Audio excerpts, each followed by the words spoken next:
What's up, everybody? This is Mr. Second Passport, and today we're going to cover the three sad but true stories of three expats that I personally know and would consider friends. I hope they would consider me a friend, especially after they see this video. Now, I won't share any details, but there are three different stories, three different expats of folks who moved to Ecuador with high hopes and pretty much lost everything. Um, so I mean, there's the other side of the coin too. Like I moved here and I've done pretty good, trying to make a go at it economically. So I mean, there's both sides of the coin, but there's definitely something to learn from each of these stories. So I thought it was worth taking a few minutes and telling you about them. The first story is of a Canadian guy, super nice, like most Canadians tend to be, I guess. If you met him, you'd like him. This kind of guy, older guy, not sure his age, but definitely probably over 65. And he was a frequent traveler to Ecuador, and I met him a few different times because he met a girl uh, on the coast of Ecuador. He met a girl on the coast, so he kept coming down every year, every couple months to visit this girl. Uh, we can be optimistic and say maybe she looked like this girl here. I don't know, but anyway, he met a girl, came down, visiting. Things seemed to get a little more serious, and he ended up buying a land on the coast. Now, he never told me, but maybe it was even in her name that he put it. I don't know, but he bought a land on the coast and started to, by appeasing her, started to build this huge, enormous house that neither of them really need or want. He's an older guy. He doesn't need a big house like this. And she was just, I don't know, just this girl who was trying to get him to build her this huge monument to her, maybe. I don't know.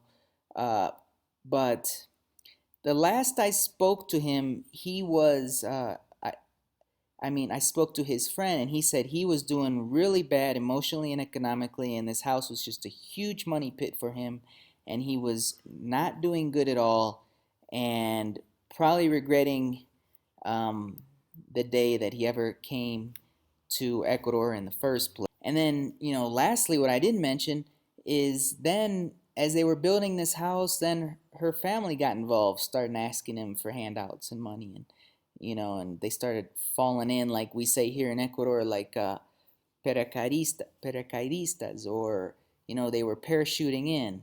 But what can you learn from this? What can we learn from this? I think if you're looking for a relationship, um, there's really one or two things that most people are looking for, and that would be sex or companionship.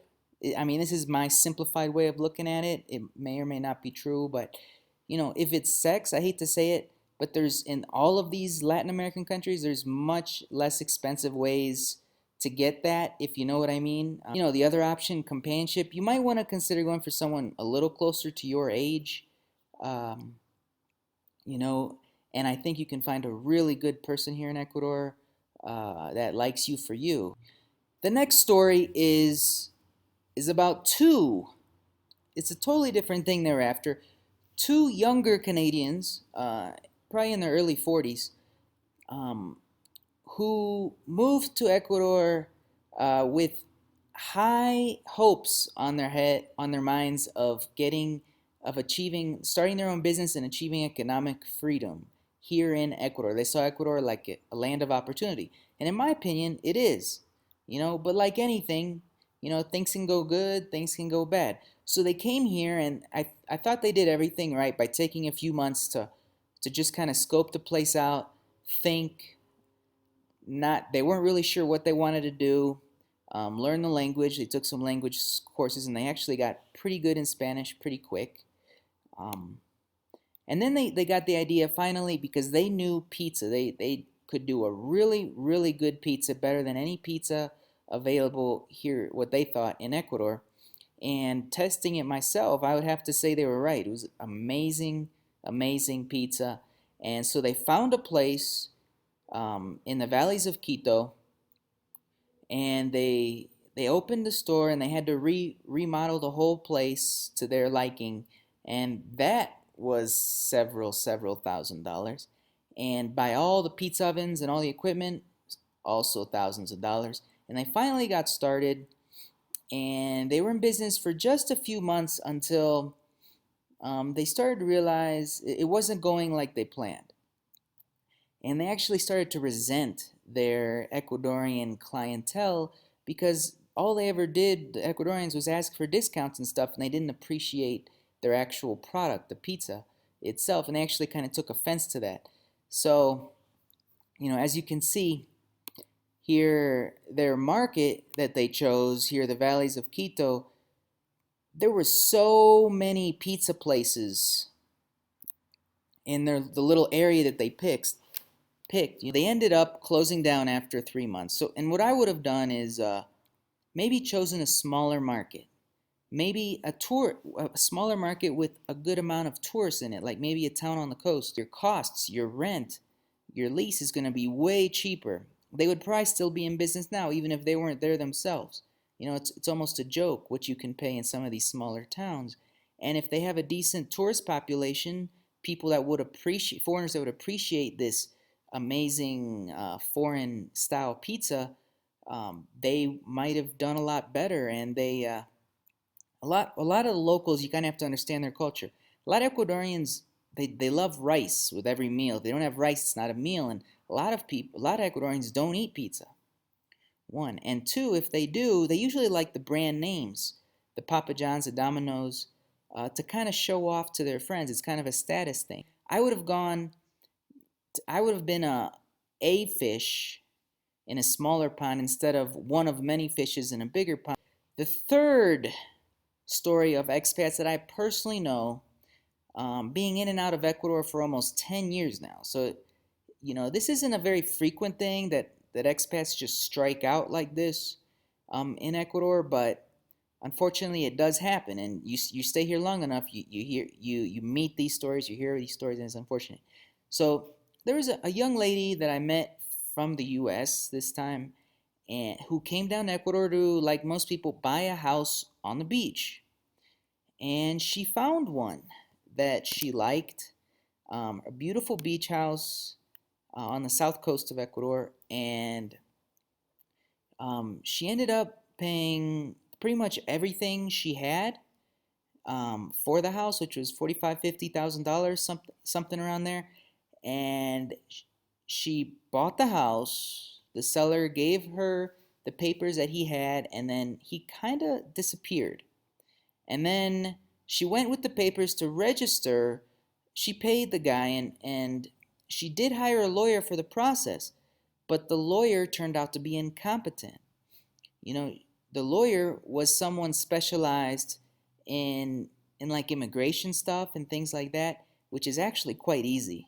And they weren't too skilled in property purchasing. Anyway, she went to the municipal, with the lawyer, and could not register. She was missing paperwork that the municipal needed in order to do the title transfer to her name officially.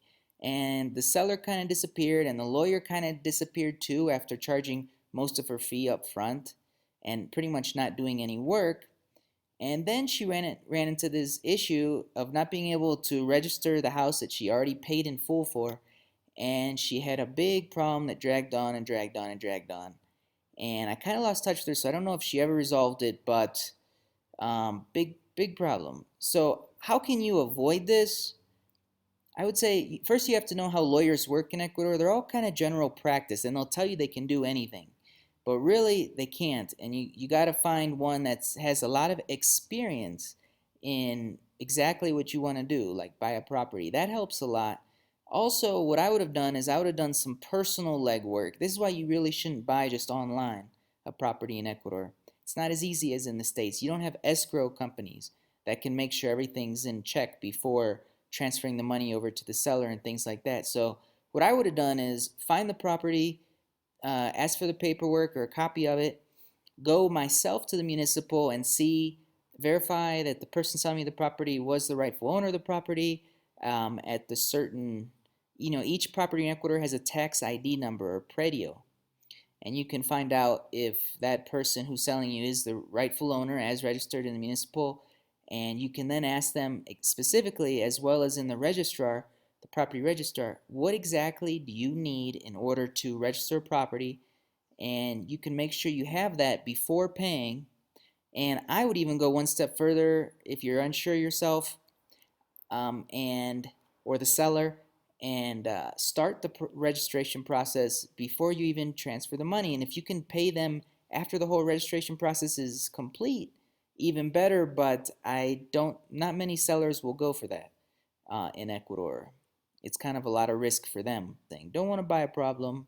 Title transfers in Ecuador usually can go very smoothly, but sometimes it can be horrendous if you're missing paperwork or something, or there's an issue, or like an inheritance or a divorce thing.